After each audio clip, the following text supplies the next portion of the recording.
After 149 நாள் கழிச்சு வந்திருக்கேன். எனக்கு தோணும் எங்க அம்மாவுக்கு தோணும் நானுன்னு சொல்லி இப்படி இருட்டுக்குள்ள எங்க போய்கிட்டு இருக்கோம் அப்படின்னா டிமார்ட். சாயந்தரம் ஃப்ரீயா இருந்தா சொல்ல ஆட்டோல டிமார்ட் போயிட்டு வந்தாலான்னு அம்மா கேட்டாங்க. எதுக்கு ஆட்டோ பொடினே நடந்தே போயிடலாமே அப்படின்னு சொல்லி ஒன் டைம் ஆட்டோ ஃபேரை கட் பண்ணிருக்கேன். வாக்கிங் வந்த மாதிரியும் ஆச்சு, அப்படியே 100 ரூபா சேமிச்ச மாதிரியும் ஆச்சா.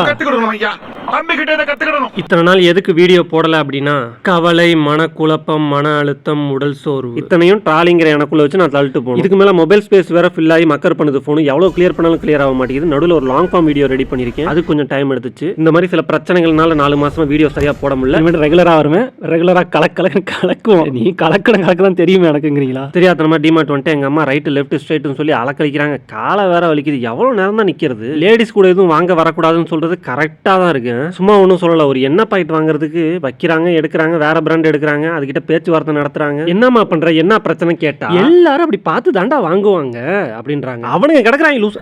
இன்னைக்கு ரத்தம் பார்க்காம போக மாட்டேன் போல. அவனுங்க கிடக்குறாங்க லூஸ். அதுக்கு நான் அவங்கள மாதிரி என்னை நிக்க வச்சு வாங்குவேன். அப்படி உனக்கு என்ன தானே வேணும்னு சொல்லி இருக்கிற மொத்தம் என்ன பாக்கெட் தூக்கி உள்ள போடுறது கடுப்பாய் காஞ்சனாவை மாறிட்டாங்க. என்ன பாக்கெட்டை தூக்கி போட்டு ட்ராலியை தள்ளிட்டு கோச்சுன்னு போயிட்டாங்க.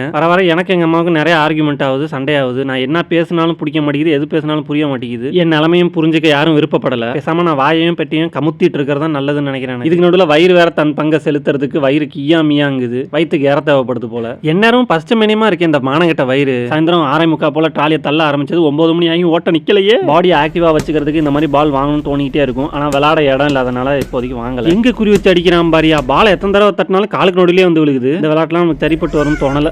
இந்த போறான் பாருங்க ஸ்பீக்கர் டொயின் அழுதுகிட்டே இருக்கான். எண்ணெயை பிரிச்சு வாயில ஊத்திடும். முறாவாயா. ஒரு வழியா வாங்க வேண்டியதெல்லாம் வாங்கிட்டு பில்ல போட்டு வெளியே வந்தாச்சு. பர்ச்சேஸ்லாம் முடிஞ்சு வெயிட் பண்றோம் ஆட்டோக்கு. மீண்டும் சந்திப்போமா?